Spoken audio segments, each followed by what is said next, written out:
नमस्ते, मैं हूँ बॉबी और स्वागत है आपका हील योर लाइफ में। आज again we continue our conversation with Kabir Maan regarding the struggle of the entire community of LGBTQI plus और मे बी 75 आइडेंटिटी जो इन्होंने पहले बताया। तो समय की कमी की वजह से हमें पार्ट 2 करना पड़ रहा है। तो आइए फिर से इनसे कॉन्वर्सेशन शुरू करते हैं। हमने जहाँ से छोड़ा था वहीं से आइए स्वागत करते हैं इनका। स्वागत है आपका कबीर जी फिर से। Thank you. हमारी जो अधूरी बातें रह गई थी वहाँ से शुरू करते हैं। Yeah we were talking about the entire community. हमने जो जितनी बातें करी, आपने तो अपना स्ट्रगल किया है and now you are helping people who are struggling in this. So आप बताइए, like we would like to know your work that you are contributing the society with. So मैं 2018 से as a gender sexuality educator work कर रहा हूँ। सो 2018 से लेके 20 तक मैं एक एनजीओ के साथ था। परवरिश दिल्ली में एक एनजीओ है जो कि पेरेंटिंग इंस्टीट्यूट है। तो जब पेरेंटिंग की बात होती है तो पेरेंटिंग में बच्चों से उनसे बात करनी है, तो एक टॉपिक निकल के आया जिसमें पेरेंट्स ने बोला कि हम बच्चों से जब बात कर रहे हैं तो वहाँ उनके सेक्सुअल अब्यूजेस निकल कर आए, या सेक्स एजुकेशन कैसे दे सकते हैं बच्चों के बारे में। जब बात करनी है होलिस्टिक डेवलपमेंट की तो sex education is also a part of that.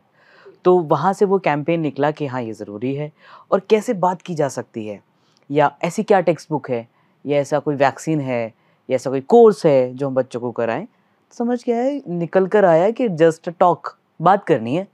तो उस कैंपेन का नाम रखा आओ बात करें, eradication of child sexual abuse, and under that campaign menstruation hygiene, pubertal changes which is sex education. मैं इन सब चीज़ों के बारे में काम करना मैंने शुरू किया। तो जो चीज़ मुझे मिली एजुकेशन, मैंने वही काम करना शुरू किया। सो बाय चॉइस तो पता नहीं, मैं बहुत कुछ बनना चाहता था, अलग अलग तरह की चीज़ें। और जेंडर कैसे आपके करियर को नेविगेट करता है, तो आपके करियर ऑप्शंस भी आपके करियर आपकी जेंडर आइडेंटिटी पे बेस्ड होते हैं। आप टीचर बनेंगे तो आप लड़की हैं तो टीचर बनेंगे, डॉक्टर हैं तो आप इसके डॉक्टर बनेंगे, आप इंजीनियर बनेंगे, आप तमाम तरह की चीज़ें आपकी जेंडर आइडेंटिटी पे डिपेंड करती हैं, और जो मेरे केस में भी कर रही थी। और बड़ा मुश्किल था मेरे लिए मेरा करियर डिसाइड करना, और एक एंजाइटी और ट्रॉमा करियर का भी था।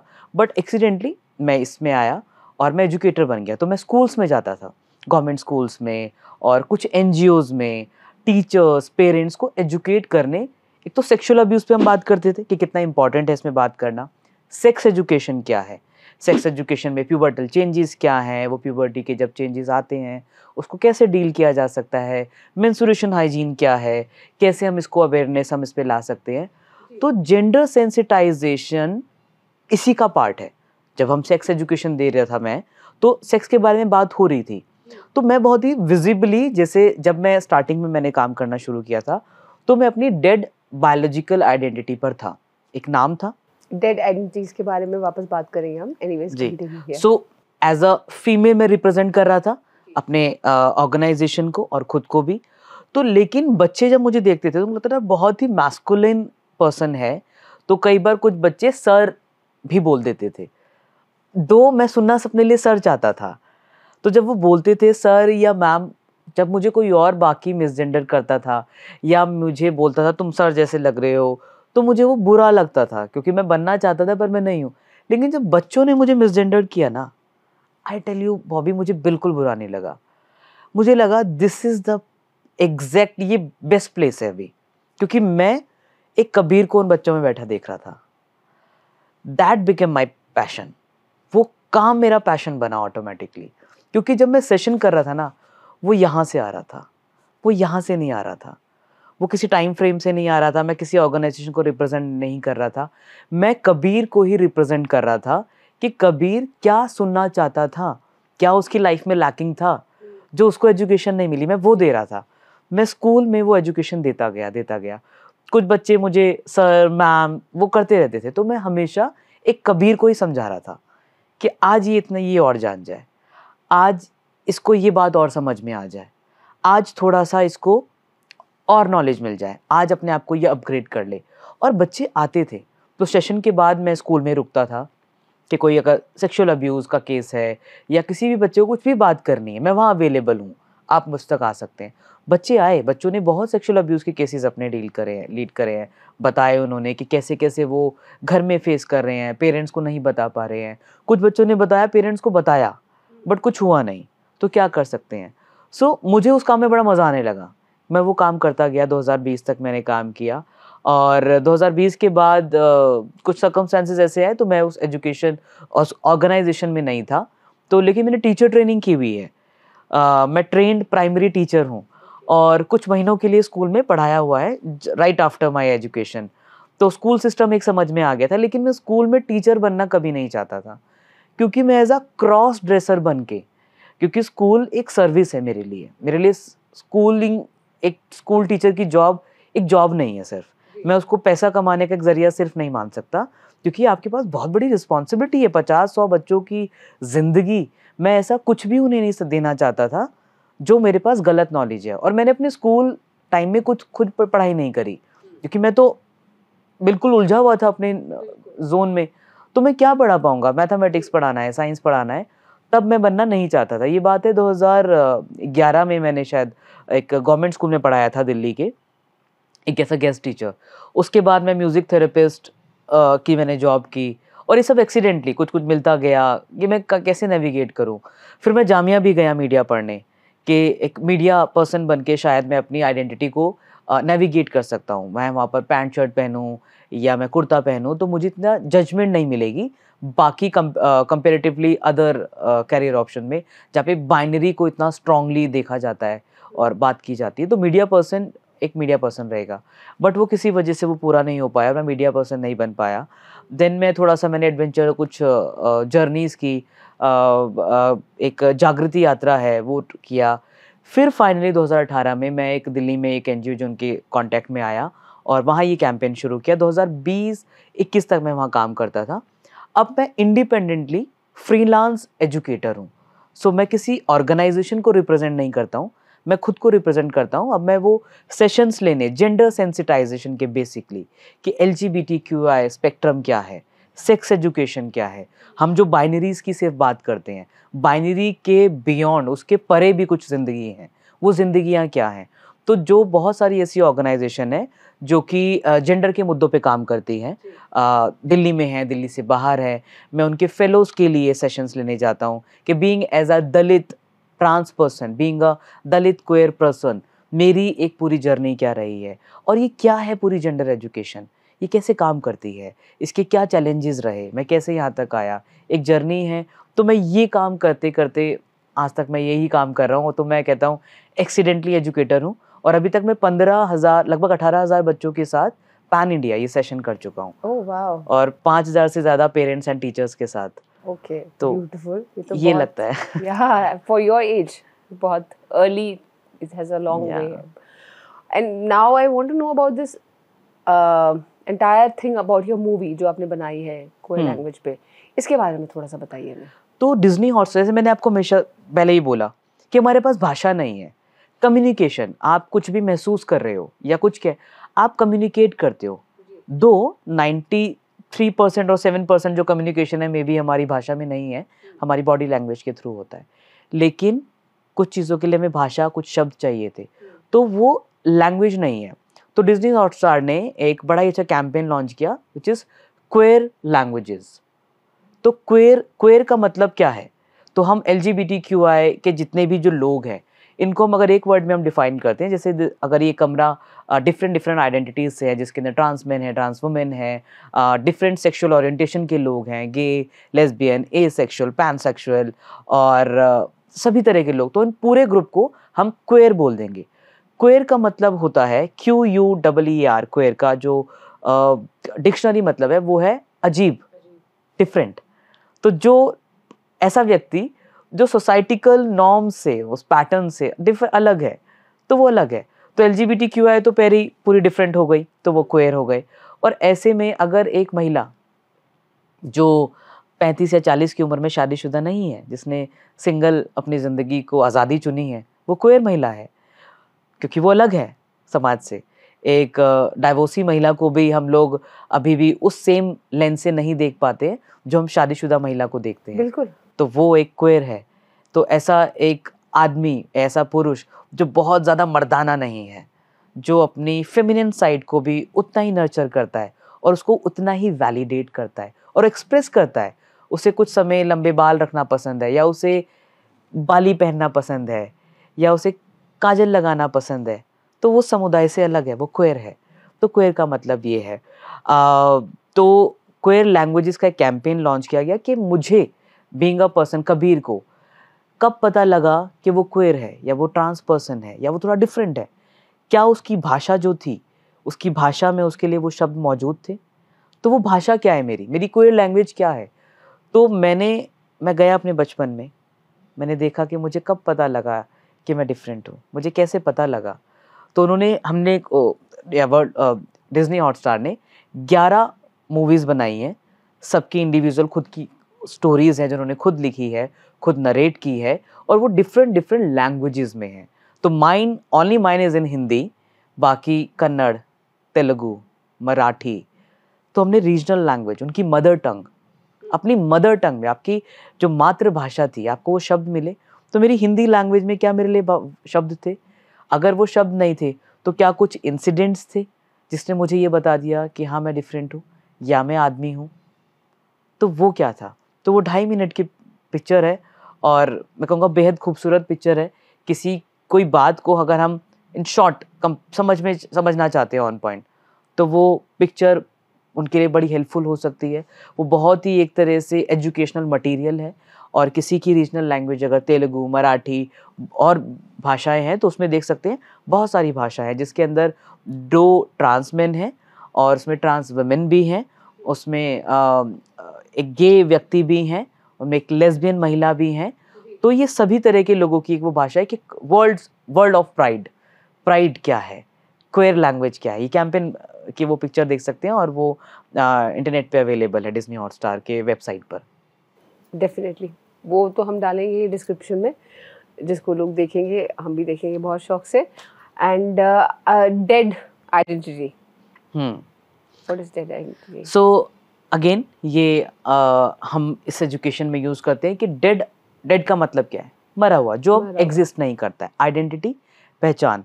तो अगर जैसे मैं कबीर, मैंने बताया कि मैं फीमेल असाइंड एट बर्थ था, मुझे एक नाम दिया गया था, मेरी एक पहचान थी, तो इसे हम बोलते हैं, अगर मैंने अब वो नाम, जो मेरा नाम आज कबीर है, ये मेरे माँ बाप ने नहीं दिया, ये मैंने दिया, ये मेरा चूजन नेम है, इसे हम कहते हैं चूजन नेम। तो मेरा जो सर्टिफिकेट नेम था बाय बर्थ, जो मुझे दिया समाज ने, वो मेरा हो गया डेड नेम। ओके। और डेड आइडेंटिटी, जो मेरी एक आइडेंटिटी थी, मैं बोलूँगा कि मेरी आइडेंटिटी तो वो कभी भी नहीं थी, या किसी भी व्यक्ति की नहीं होती है, लेकिन एक रूप में थे, एक रूप में दिख तो रहे थे, सोसाइटी ने दे दी थी, लाइक यू सेड। तो वो मेरी डेड आइडेंटिटी हो गई। तो हमें कुछ कोशिश, प्रैक्टिस, नॉट कोशिश, और ये मैंडेटरी है, ये करना चाहिए कि जब भी आप किसी ट्रांस पर्सन को मिलें, या आपको लगे ट्रांस पर्सन, आपको नहीं पता वो ट्रांस है या नहीं, या थोड़ा वो अलग है, आपकी समझ से थोड़ा अलग लग रहा है, आपको लग रहा है कि ये माइट बी अ क्वेयर और मुझे इस बारे में नहीं पता, तो एक तो हम उनसे पूछना चाहिए कि आपको नहीं पता, कि अगर हम गलती तो नहीं कर दें, इनको बात कैसे करें, शी, हर, और क्या बोलें। तो आप उनसे पूछ सकते हैं कि आपके प्रोनाउंस क्या है। प्रोनाउंस मतलब सर्वनाम। जैसे एक लड़का बोलता है कि मैं आ रहा हूँ, जा रहा हूँ, लड़की बोलती है आ रही हूँ, जा रही हूँ, तो वो व्यक्ति आपको खुद बताएंगे कि उनके प्रोनाउंस क्या है। जैसे माइन इज ही, हिम, आपके प्रोनाउंस हर, शी, हर। तो प्रोनाउंस दे, देम भी होते हैं। वो व्यक्ति जो अपने आप को कहते हैं कि हम जेंडर बाइनरीज में नहीं है, मैं आदमी और औरत के खांचे में नहीं हूँ, मैं जेंडर न्यूट्रल हूँ, बियॉन्ड बाइनरी, जिसे हम कहते हैं नॉन बाइनरी आइडेंटिटीज। और तो वो अपने लिए दे और देम यूज करते हैं। तो आप जैसे आप उनसे पूछेंगे कि आप क्या कर रहे हैं, क्या कर रहा है, क्या कर रही है, नहीं।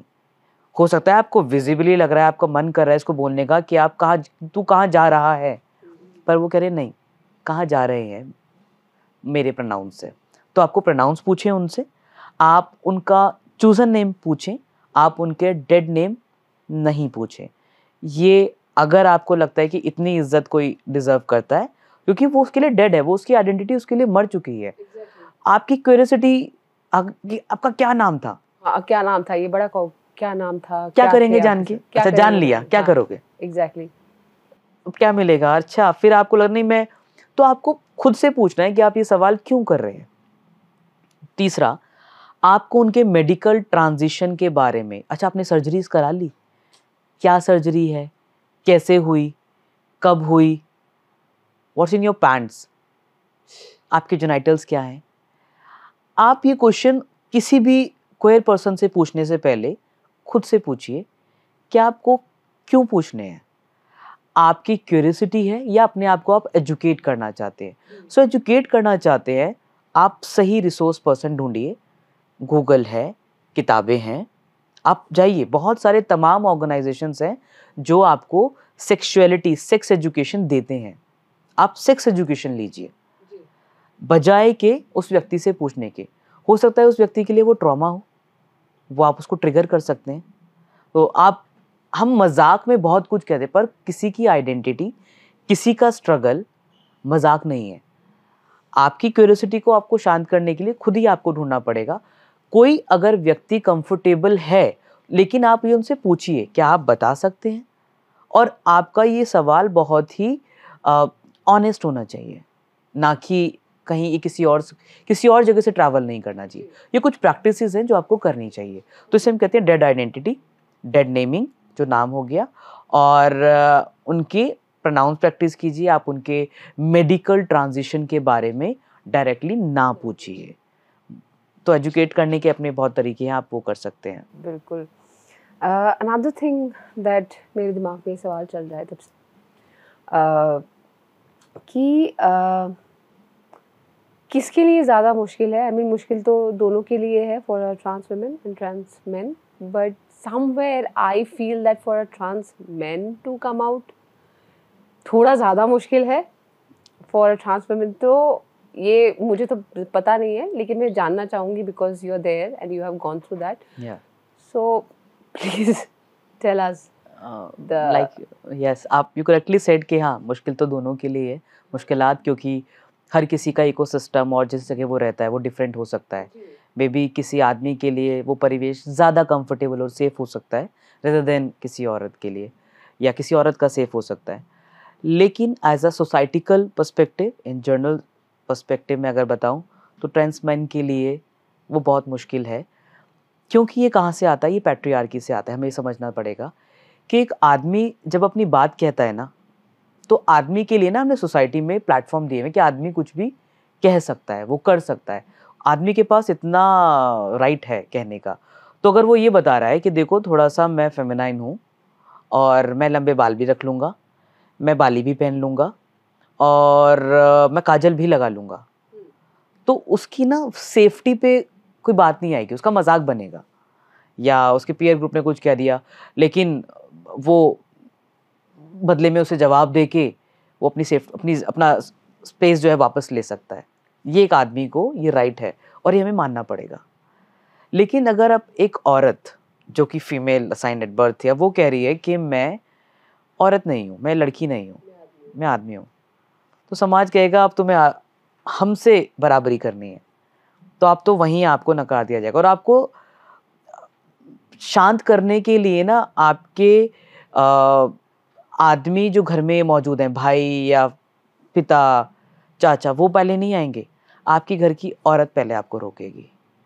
तो मैं हमेशा कहता हूँ कि मुझे सिस हेड महिला ने जितना ट्रॉमा दिया है ना, मुझे किसी सिस आदमी ने नहीं दिया। मेरे लिए सिस आदमी इज़ लाइक एब्सोल्यूट अलाय। मुझे उन्होंने बहुत सपोर्ट किया है, वेदर क्या मेरे वो घर के लोग हों, मेरा खुद का भाई हो, मेरे मेल फ्रेंड्स हो, नेबरहुड हो। लेकिन सिस, मेरी घर की सिस महिला ने मुझे बड़ा दुख दिया है। तो पहले तो लगा ये कि पहले तो इतना नेविगेट नहीं किया, पर जितना पढ़ता गया, काम करता है, समझ में आ गया कि पैट्रियार्की कहाँ से आती है। सो एक औरत के लिए वाकई में मुश्किल है, जिसके लिए बहुत सारी चीज़ें हैं कि एक औरत का ट्रांजिशन कराना, एक औरत का बाहर जाना, मेडिकली उसका ट्रांजिशन कराना, वो टफ है।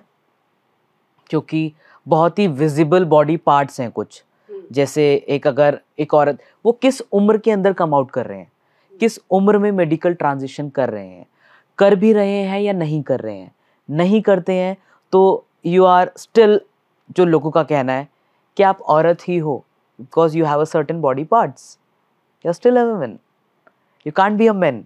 सो अगर आपको आदमी बनना है, you must have penis with you. You must be a flattened chest. एक छाती आदमी जैसी होनी चाहिए. बहुत मैटर करेगा कि आपके टांगों के बीच में क्या है. ये लोग, जब तक हम लोग इसको लोकल भाषा में, आपकी खुद की भाषा में, लेमेन की भाषा में जब तक बात नहीं करेंगे ना, ये नहीं जाएगा. तो आदमी के लिए आसान है क्योंकि आदमी को हमने सोसाइटी में जगह दी है. एक औरत के लिए मुश्किल है. उसके जो भी ट्रॉमा रहेंगे, उसका मेडिकल ट्रांजिशन रहेगा.